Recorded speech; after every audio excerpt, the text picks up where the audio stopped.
Howdy, welcome to the Brain Gauge channel. And today we're going to talk about you can't fix stupid. And I'm sure all of you have had experience with this. And, I'll just go on record as saying some of the smartest people I've ever known had no formal education. And some of the dumbest people I've ever known had multiple advanced degrees. So, enough said. You guys have all been in the same place, I'm sure. But the problem with disruptive technology is that some people just can't wrap their heads around it about doing things differently, or they just don't want to because they have a vested interest in keeping things the way they are. Let's look at this.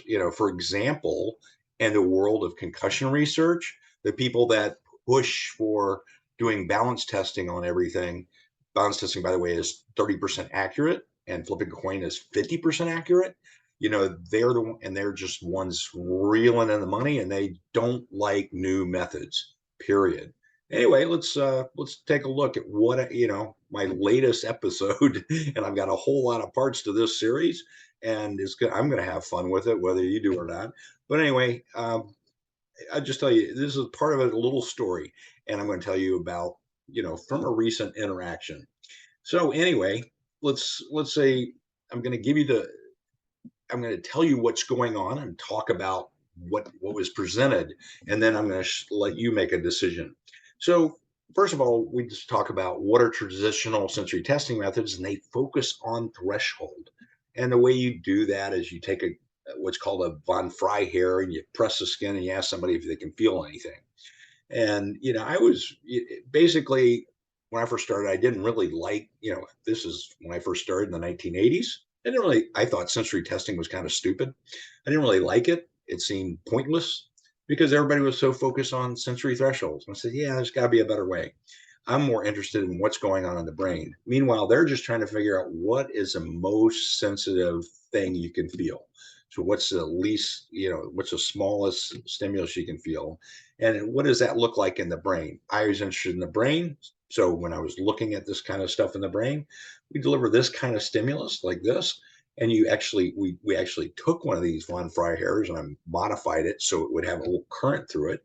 And you just give a little bit of depression on the skin, and that was timed. And you look at the cortical activity, and it would go up just a little bit. So, and this is sort of like this is the basically what you feel. You feel just a little bit of something when brain activity goes up. This is noise. Okay, and so really, if we really want to understand better about dynamics in the brain and what's going on in the brain, I don't want to just see, we don't want to just say, yeah, this person still has feeling in their fingers. We want to know, we want to increase and improve the signal noise ratio. So, how do we do that? Well, signal noise ratio is, like we said, here's noise, here's signal. And the way you improve signal noise ratio, one of two ways: increase the signal or decrease the noise, or both. Well, as far as brain activity goes, you're not going to decrease the noise ratio unless you give them a whole lot of drugs, and that sort of defeats the purpose. But what you can do is you can increase the signal. And without going into a lot of details, we actually did the studies increasing the signal and increasing and giving a larger amplitude stimulus actually is pretty consistent. And so what this tells us is we can do things at a larger amplitude, at super threshold amplitudes, and not have to go and do just threshold stuff, which really doesn't tell you anything. Anyway, that's sort of the purpose of that.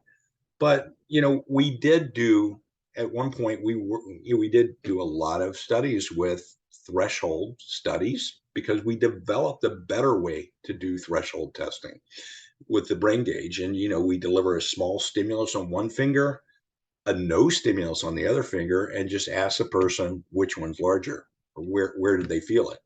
And basically they track and they find out, okay, when they find out that, yeah, each time they get it right, then we know they can actually feel it. So they actually have something to compare to because we're looking at two fingers. Anyway, normally you're in the 5 to 15 micron range for this threshold.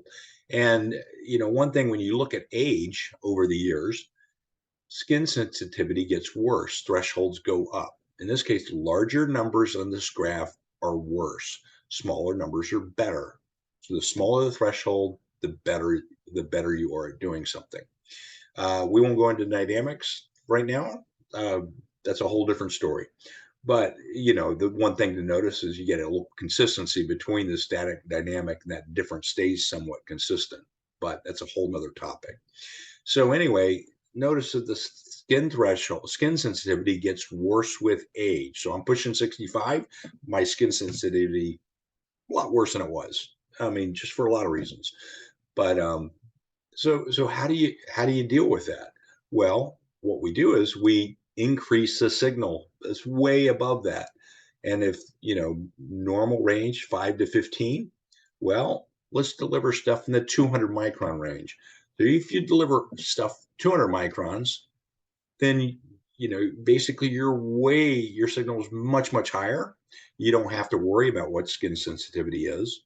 And what you're looking at is how does 200 microns interact with 300 microns right next door, or 200 versus 230.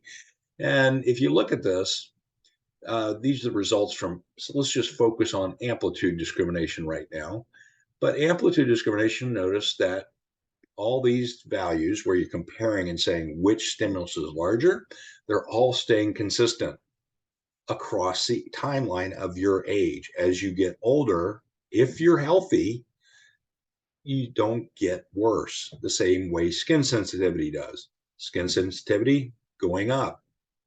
That's the traditional measure. And, it really pains me to say traditional measure. This we did in 2010. But anyway, and this is this is more related to plasticity measure. Let's go on to this slide. And this measure, this is what most of you guys using the brain gauge are used to looking at. Accuracy measure is this one. Again, over here, smaller numbers are better. Over here, obviously bigger numbers, up to 100 better. 100's as high as you can go. Plasticity, pretty good here. But plasticity here, again, that's a little bit different, because here we're looking at the difference between this number and this number. It's computed as a difference between two different measures. But anyway, basically note the consistency across the timeline. So, and then the proof is really in the pudding. Are these measures sensitive to neurological insult? And actually, just about every neurological insult or neurological disorder we've looked at, we've seen sensitivity both with the accuracy and or the plasticity measure, especially concussion or TBI. But what you don't see is with traditional sensory testing any changes, unless unless it's peripheral neuropathy, and that's a whole other story. But even with peripheral neuropathy, we don't have that much trouble. That'll probably be part two. So anyway, after going through this and going through that and talking about all these different disorders and saying all this stuff about sensory testing, traditional sensory testing, looking at skin thresholds, and what we're looking at cortically based measures, this is the comment you get. Oh, so you're just measuring sense of touch. That's interesting. Move on. Okay, so anyway, that was part one of our You Can't Fix Stupid. I hope you have better luck fixing stupid than I do in your life. So anyway, thanks for watching, and send me a question or comment or your own story about fixing stupid. Have a great weekend. Bye.